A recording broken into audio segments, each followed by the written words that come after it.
வணக்கம். தந்தையின் பாட்காஸ்ட் செய்திகளை வாசிப்பது விக்னேஷன். முதலில் தலைப்புச் செய்திகள். உலக அமைதி மற்றும் பாதுகாப்புக்கு தொடர்ந்து அச்சுறுத்தலாக உள்ளது பயங்கரவாதம். அமெரிக்கா சென்றுள்ள பிரதமர் மோடி ஐநா சபை மாநாட்டில் உரை.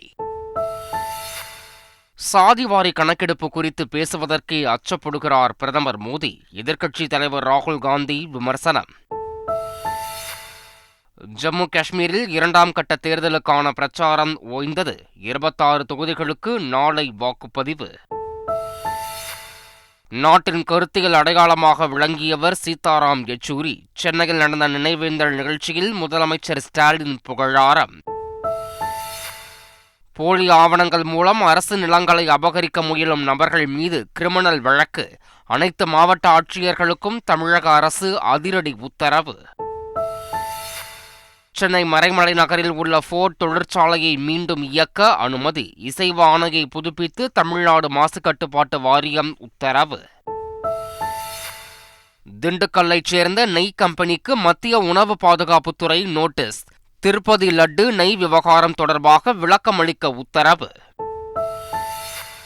கேரளாவில் நிபா வைரஸ் தொற்றால் உயிரிழந்தவருடன் தொடர்பில் இருந்தவர்களுக்கு பாதிப்பு இல்லை. அரசு உன்னிப்பாக கவனித்து வருவதாகவும் மாநில சுகாதாரத்துறை அமைச்சர் தகவல். லெபனான் மீது இஸ்ரேல் நடத்திய தாக்குதலில் 500க்கும் மேற்பட்டோர் உயிரிழப்பு. ஹிஸ்புல்லா அமைப்பினர் ஆயுதங்கள் வைத்திருக்கும் இடங்களில் இருந்து வெளியேறுமாறு லெபனான் மக்களுக்கு இஸ்ரேல் எச்சரிக்கை. லெபனான் மக்களை ஹிஸ்புல்லா மனித கேடயங்களாக பயன்படுத்துகிறது என இஸ்ரேல் பிரதமர் குற்றச்சாட்டு. இஸ்ரேலின் யுத்தம் லெபனான் மக்களுடனானது அல்ல, ஹிஸ்புல்லா உடனானது எனவும் விளக்கம். நாசா மற்றும் ரஷ்ய விண்வெளி வீரர்கள் 3 பேருடன் வெற்றிகரமாக பூமிக்கு திரும்பியது சோயுஸ் MS-25 விண்கலம். பாராசூட் உதவியுடன் கஜகஸ்தானில் தரையிறங்கியது. இந்தியாவில் இருந்து ஆஸ்கர் விருதுக்கு லாபட்டா லேடிஸ் திரைப்படம் பரிந்துரை. 6 தமிழ் படங்கள் உட்பட 29 படங்கள் பரிசீலனையில் இருந்ததாக இந்திய திரைப்பட கூட்டமைப்பு அறிவிப்பு. இனி விரிவான செய்திகள். உலக அமைதி மற்றும் பாதுகாப்புக்கு பயங்கரவாதம் தொடர்ந்து அச்சுறுத்தலாக இருப்பதாக பிரதமர் மோடி தெரிவித்துள்ளார். அமெரிக்கா சென்றுள்ள பிரதமர் மோடி ஐக்கிய நாடுகள் சபையின் மாநாட்டில் உரையாற்றினார். அப்போது மனித குலத்தின் வெற்றி போர்க்களத்தில் அல்ல, நமது கூட்டு பலத்தில்தான் உள்ளது என தெரிவித்தார். மேலும் உலகளாவிய அமைதி மற்றும் வளர்ச்சியை உறுதிப்படுத்த உலகளாவிய நிறுவனங்களில் சீர்திருத்தங்கள் தேவைப்படுவதாகவும் பிரதமர் மோடி குறிப்பிட்டார். இடஒதுக்கீட்டுக்கு எந்த பாதகமும் ஏற்பட அனுமதிக்க மாட்டோம் என நாடாளுமன்ற எதிர்க்கட்சித் தலைவர் ராகுல் காந்தி உறுதியளித்துள்ளார். இதுகுறித்து பேசிய அவர், இடஒதுக்கீடு குறித்த தனது நிலைப்பாட்டை தவறாக மேற்கோள் காட்டிய சிலர் தான் இடஒதுக்கீட்டிற்கு எதிரானவன் என்று சித்தரித்ததாக குறிப்பிட்டார். இடஒதுக்கீட்டிற்கான 50% வரம்பை நீக்க வேண்டும் என்றும் சாதிவாரி கணக்கெடுப்பை தாமதமின்றி நடத்த வேண்டும் என்றும் தான் கூறியிருந்ததாக அவர் தெரிவித்தார். மேலும் சாதிவாரி கணக்கெடுப்பு குறித்து பேசுவதற்கே பிரதமர் மோடி அச்சப்படுவதாக ராகுல் காந்தி விமர்சித்துள்ளார். காங்கிரஸ் தலைமையில் ஐக்கிய முற்போக்கு கூட்டணி உருவாகவும் பாஜகவிற்கு எதிராக இந்தியா கூட்டணி உருவாகவும் காரணமாக இருந்தவர் சீதாராம் யெச்சூரி என்று முதல்வர் ஸ்டாலின் தெரிவித்துள்ளார். மறைந்த மார்க்சிஸ்ட் கம்யூனிஸ்ட் கட்சியின் பொதுச் செயலாளர் சீதாராம் யெச்சூரியின் படத்திறப்பு விழா சென்னை தேனாம்பேட்டையில் நடைபெற்றது. பல்வேறு கட்சிகளைச் சேர்ந்த தலைவர்கள் கலந்து கொண்ட இந்த நிகழ்வில் முதல்வர் ஸ்டாலின் உரையாற்றினார். லட்டு சர்ச்சையை தொடர்ந்து புனிதத்தையும் பக்தர்களின் நம்பிக்கையை மீட்டெடுக்கும் வகையில் திருப்பதி ஏழுமலையான் கோயிலில் மகா சாந்தி யாகம் நடைபெற்றது. அதன் பிறகு சிறப்பு பூஜை செய்யப்பட்ட புனித நீர் கோவில் வளாகம், லட்டு தயாரிக்கும் மடப்பள்ளி, பூந்தி தயாரிக்கும் இடம், லட்டு விநியோகிக்கும் இடங்களில் தெளிக்கப்பட்டது. மேலும் 4 மாட வீதிகள் முழுவதுமாக புனித நீர் தெளிக்கப்பட்டு சுத்தம் செய்யப்பட்டது. திருப்பதி லட்டு சர்ச்சை தொடர்பாக திண்டுக்கல்லைச் சேர்ந்த நெய் கம்பெனிக்கு மத்திய உணவு பாதுகாப்புத்துறை நோட்டீஸ் அனுப்பியுள்ளது. சம்பந்தப்பட்ட AR டைரி நிறுவனத்தில் கடந்த சனிக்கிழமை மத்திய உணவு பாதுகாப்புத்துறை அதிகாரிகள் ஆய்வு மேற்கொண்டனர். இந்த நிலையில் இது தொடர்பாக விளக்கமளிக்குமாறு மத்திய உணவு பாதுகாப்புத்துறை அதிகாரிகள் நோட்டீஸ் அனுப்பியுள்ளனர். போலி ஆவணங்கள் மூலம் அரசு நிலங்களை அபகரிக்க முயலும் நபர்கள் மீது கிரிமினல் வழக்குப்பதிவு செய்ய அனைத்து மாவட்ட ஆட்சியர்களுக்கும் தமிழக அரசு உத்தரவிட்டுள்ளது. சட்டவிரோத ஆக்கிரமிப்பாளர்களிடம் இருந்து அரசாங்க நிலங்களை உடனடியாக மீட்டெடுக்கவும் வலியுறுத்தப்பட்டுள்ளது. அரசு சொத்துக்களை அடையாளம் கண்டு சட்டவிரோத ஆவணங்களை அடையாளம் காணும் பட்சத்தில் நிலங்களை மீட்க அனைத்து நடவடிக்கைகளும் தொடங்கப்பட வேண்டும் என்று அனைத்து மாவட்ட ஆட்சியர்களுக்கும் நில நிர்வாக ஆணையர் சுற்றறிக்கை அனுப்பியுள்ளார். சாலை வரி கட்டாமல் தப்பிக்க ஒரே பதிவு எண்ணில் 4 ஆம்னி பேருந்துகளை இயக்கி வந்தது கண்டுபிடிக்கப்பட்டதை அடுத்து ஒரு ஆம்னி பேருந்து பறிமுதல் செய்யப்பட்டது. மதுரையில் இருந்து சென்னைக்கு வந்த ஒரு ஆம்னி பேருந்து உளுந்தூர்பேட்டை சுங்கச்சாவடியில் சுங்க கட்டணம் வசூலிப்பதற்காக நிறுத்தப்பட்ட போது இந்த விவகாரம் தெரியவந்தது. சாலை வரி கட்டாமல் ஏமாற்றி வந்த அந்த பேருந்தை பறிமுதல் செய்த அதிகாரிகள் அதிலிருந்த பயணிகளை இறக்கிவிட்டனர். சென்னையில் என்கவுண்டர் செய்யப்பட்ட ரவுடி சீசிங் ராஜாவின் உடல் பிரேத பரிசோதனை முடிந்து அவரது குடும்பத்தினரிடம் ஒப்படைக்கப்பட்டது. வேளச்சேரி காவல் நிலையத்தில் தொழிலதிபர் ஆனந்தன் என்பவரை துப்பாக்கியை காட்டி மிரட்டிய வழக்கில் ஆந்திராவில் கைது செய்யப்பட்ட சீசிங் ராஜா போலீசாரால் என்கவுண்டர் செய்யப்பட்டார். அவரது உடல் ராயப்பேட்டை அரசு மருத்துவமனைக்கு கொண்டு செல்லப்பட்டது. அங்கு சோழிங்கநல்லூர் மாஜிஸ்ட்ரேட் கார்த்திக் ஆய்வு செய்தார். பின்னர் மாஜிஸ்ட்ரேட் முன்னிலையில் பிரேத பரிசோதனை செய்யப்பட்டு முழுவதும் வீடியோ பதிவு செய்யப்பட்டது. அதன் பின்னர் சீசிங் ராஜாவின் உடல் அவரது முதல் மனைவி ஜானகியிடம் ஒப்படைக்கப்பட்டது. கேரள மாநிலம் மலப்புரத்தில் நிபா வைரஸ் பாதிப்பால் இளைஞர் ஒருவர் உயிரிழந்த நிலையில் இதுவரை அவருடன் தொடர்பு பட்டியலில் இருந்தவர்களின் மாதிரிகள் அனைத்தும் நெகட்டிவ் என வந்துள்ளதாக கேரள சுகாதாரத்துறை அமைச்சர் வீணா ஜார்ஜ் தெரிவித்துள்ளார். தொடர்ந்து நிபா மற்றும் எம்பாக்ஸ் வைரஸ் குறித்து மாநில அரசு உன்னிப்பாக கவனித்து வருவதாகவும் அவர் தெரிவித்துள்ளார். இலங்கை கடற்படையினரால் கைது செய்யப்படும் மீனவர்கள் மீது அதிக அளவில் அபராதம் விதிப்பதை தடுக்க கோரி வெளியுறவுத்துறை அமைச்சர் ஜெய்சங்கருக்கு முதலமைச்சர் ஸ்டாலின் கடிதம் எழுதியுள்ளார். இது தொடர்பாக அவர் எழுதியுள்ள கடிதத்தில் மத்திய அரசு மீனவர்களுக்கு தேவையான சட்ட உதவிகளை வழங்க வேண்டும் என்றும் கைது செய்யப்பட்டுள்ள அனைத்து மீனவர்களையும் அவர்களது மீன்பிடி படகுகளையும் விரைவில் விடுவிக்க உரிய நடவடிக்கை எடுக்க வேண்டும் என்றும் குறிப்பிட்டுள்ளார். திமுக எம்பிக்களை நம்பி தமிழக மீனவர்கள் வாழ்விழந்து நிற்பதாக எதிர்க்கட்சித் தலைவர் எடப்பாடி பழனிசாமி குற்றம் சாட்டியுள்ளார். இதுகுறித்து அவர் தனது எக்ஸ் தள பக்கத்தில் வெளியிட்டுள்ள பதிவில், பூம்புகார் மீனவரை இலங்கை கடற்படை கைது செய்துள்ளதை கண்டித்து மீனவர்கள் கடந்த 2 நாட்களாக போராட்டத்தில் ஈடுபட்டு வரும் நிலையில் முதலமைச்சர் மு.க.ஸ்டாலின் உறுதியான நடவடிக்கை எடுக்காமல் பெயரளவிற்கு கடிதம் மட்டுமே எழுதுவதாக தெரிவித்துள்ளார். சென்னை மறைமலை நகரில் ஃபோர்ட் தொழிற்சாலையை இயக்குவதற்கான இசைவாணையை புதுப்பித்து தமிழ்நாடு மாசுக்கட்டுப்பாட்டு வாரியம் உத்தரவிட்டுள்ளது. அண்மையில் அமெரிக்கா சென்ற முதலமைச்சர் ஸ்டாலின் ஃபோர்ட் நிறுவன இயக்குநரை சந்தித்து மீண்டும் கார் உற்பத்தியை தொடங்க வலியுறுத்திய நிலையில் உற்பத்தி பிரிவை தொடங்க ஃபோர்ட் நிறுவனம் விருப்ப கடிதத்தை அளித்துள்ளது.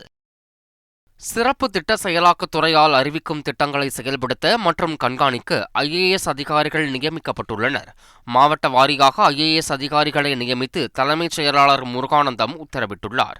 சிறப்பு திட்ட செயலாக்கத் துறையால் வழங்கப்படும் அறிவுறுத்தல்களின்படி அதிகாரிகள் மாவட்டங்களை மதிப்பாய்வு செய்ய உள்ளனர். மேலும் கண்காணிப்பு அதிகாரிகள் மாதம் ஒருமுறை தங்களுக்கு ஒதுக்கப்பட்ட மாவட்டங்களுக்கு சென்று ஆய்வு செய்து அறிக்கையை சிறப்பு திட்ட செயலாக்கத் துறைக்கு சமர்ப்பிக்க உத்தரவிடப்பட்டுள்ளது.